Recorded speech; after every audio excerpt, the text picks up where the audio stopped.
I thank everyone who's here today. My first thanks come to all you guys who have always been so supportive and are a very important symbol of the trust and confidence in what we have been doing to try to transition the economy from pre-pandemic to post-pandemic, post-Ukraine economy. And a central part of that has always been my continuing reminder to people that we, the government, cannot do this alone. And the partnerships that we will need, a strong partnership with the private sector. And your being here and in the past have been so supportive is a primary element and most important element for that to succeed. I'd like also to thank, of course, Mr. Chipman and Mr. Rahman for sharing your thoughts with us on really a rather intriguing question, which is perfect for the times. Will geopolitics finally kill off globalization? Well, it is something that really needs to be thought about because there are such contrary forces that we feel both in the geopolitical sphere, but also in the economic/trade sphere. Now, I think what happened, especially I'll use the Philippines as an example, is that what happened during the pandemic is that we were brought back with a hard thud to basics, and so we have decided that we have to strengthen our own local economy to be able to withstand shocks such as the pandemic, such as Ukraine, in the future.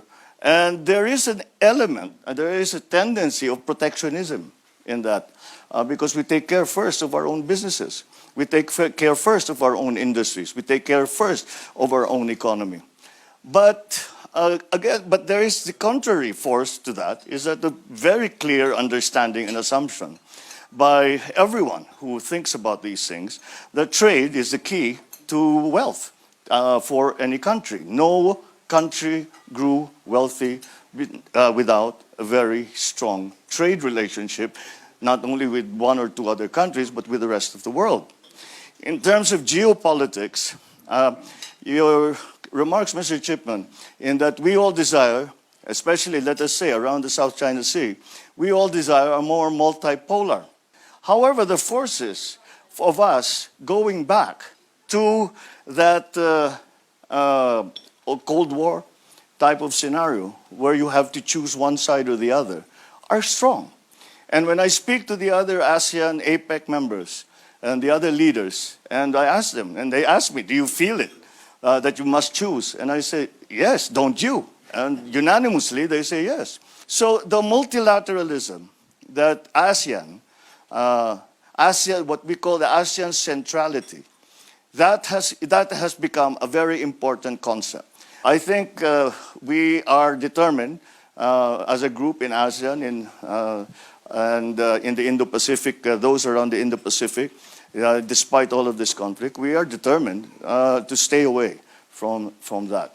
And simply because we are anchored in the idea that the future of the Indo-Pacific, the future of Asia-Pacific, for example, cannot be determined by anyone but the countries of the Asia-Pacific. And that removes us immediately from that idea that you must choose. We choose our friends. We choose our neighbors. That's the choice that we have made.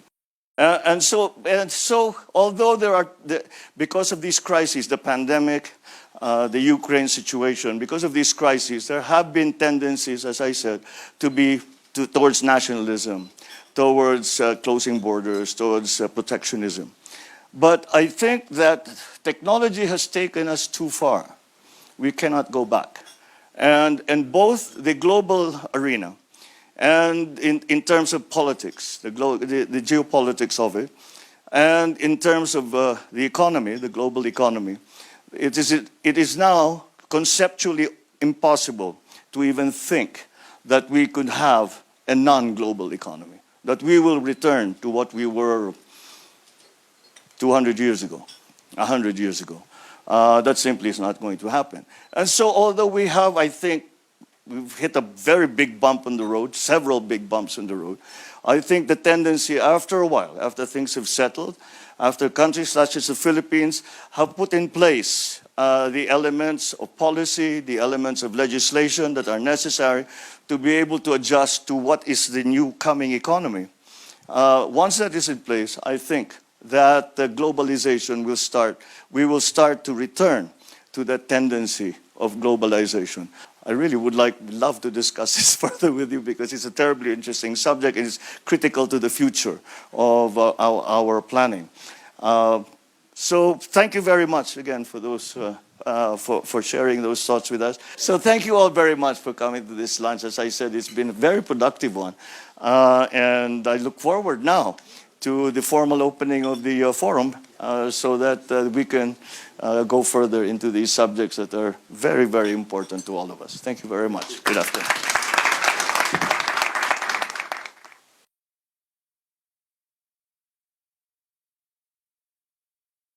Thank you very much, and good afternoon, ladies and gentlemen, and thank you for your manifested interest in the Philippines. So it's clear that global challenges that we are facing have led to economic and trade fragmentations.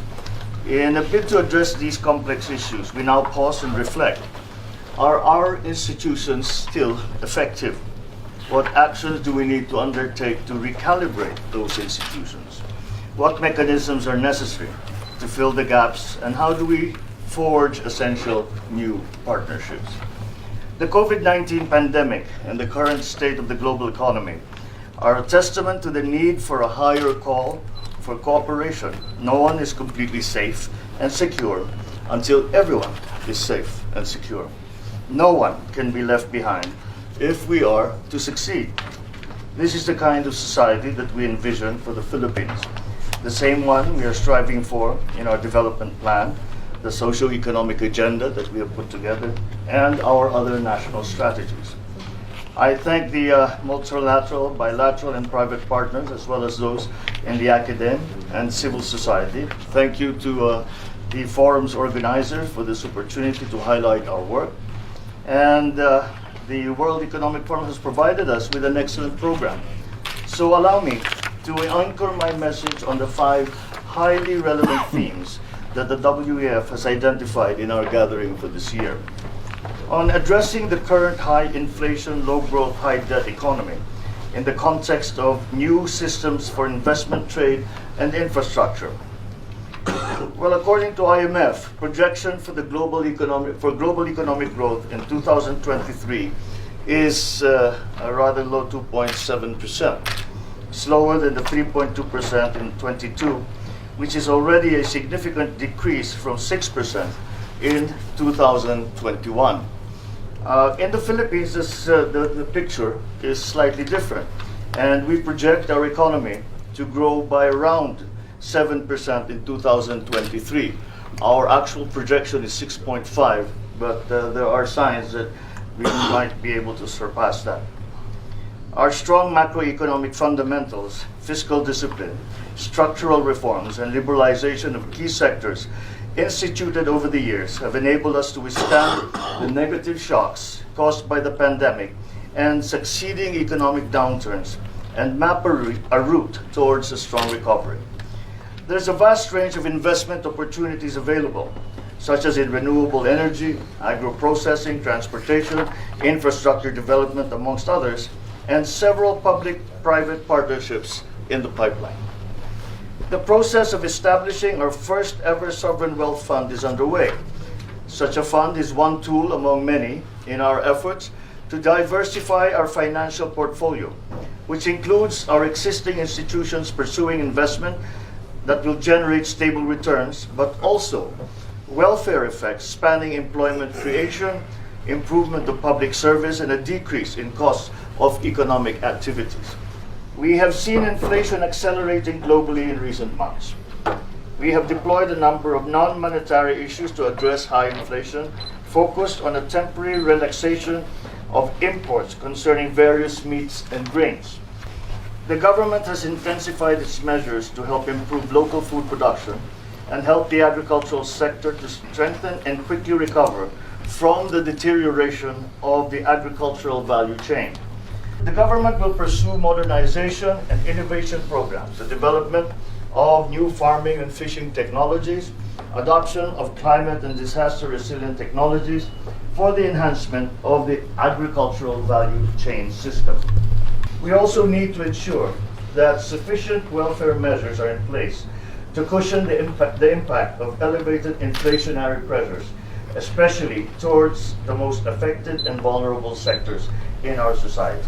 As we convene here in Davos, efforts are likewise focused on strengthening the country's engagement with trading partners and promoting the use of the country's network of FTAs to maximize opportunities. We stress the importance of economic and technical cooperation to assist the development of smaller economies and enable their participation, both of small businesses and economic segments with untapped potential in the global economy, and also of large-scale industrial development. On addressing the current energy and food crises in the context of a new system for energy, climate, and nature, our development plan puts together coherent strategic measures to hasten economic and social recovery towards inclusive and resilient development. On addressing the current industry headwinds in the context of a new system for harnessing frontier technologies for private sector innovation and resilience.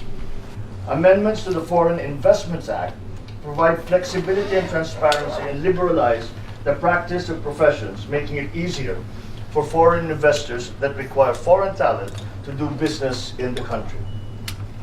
The Corporate Recovery and Tax Incentives for Enterprises Act, or CREATE Act, provided much needed relief for our micro, small, and medium enterprises, or MSMEs, through a reduction in the corporate income tax rate and ending investor uncertainty. Amendments to the implementing rules and regulations of the Build, Operate, Transfer law will allow the government to leverage public-private partnerships and better direct resources to other critical areas of development, governance, including social protection measures. The government also recognizes the importance of digitalization as a key driver for the long-term development and for our economic transformation to the post-pandemic global economy. Finally, on addressing the current social vulnerabilities in the context of a new system for work skills and care of MSMEs is the central theme of this administration's digitalization efforts. We aim to empower and enable MSMEs to participate in the digital economy and thus significantly narrow the digital divide. Finally, on addressing the current social vulnerabilities in the context of a new system for work, skills, and care, given the lingering impact of the pandemic and the accelerated changes in the landscape of work, we underscore the importance of education, skills development, lifelong learning to enhance the employability of workers, strengthening government interventions and public-private partnerships to improve access to employment opportunities, improving health systems and social protection to abate and mitigate present and future risks. And I'm proud to say is now considered as a model in the developing world, will spare the lives and livelihoods of our people. Friends, ladies and gentlemen, it has been my privilege to provide you with an overview of the state of our economy and the myriad opportunities awaiting to be unlocked. If there is one thing I want you to take away from all these, it is that we have demonstrated and will continue to demonstrate our openness to work with partners and stakeholders to effect mutually beneficial relationships so as to arrive at our goal towards a resilient, inclusive, and sustainable future for the Philippines and for Filipinos. Thank you very much. Mabuhay.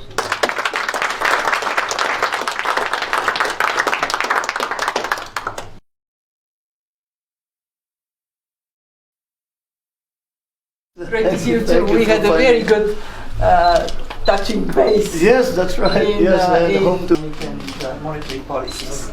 I'm very keenly interested to hear your. So I think that we'll see a fairly healthy fourth quarter. Our projection is exceptionally well-performing country during a very difficult time. For 22, for the Philippines, is 7% growth. Very basically, it's a clear understanding that the pandemic and then followed by the Ukraine. Monetary policies. I'm very keenly interested to hear. But again, congratulations for the good performance. Thank you very much indeed. We'll keep going. Keep going. Yes. With your help and your advice. Thank you. Thank you.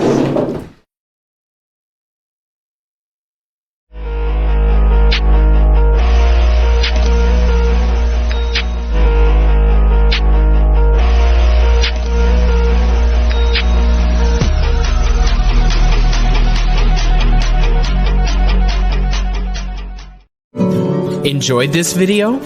Hit the like button and share with your friends. Also, subscribe to our channel for more videos like this. Thanks for watching.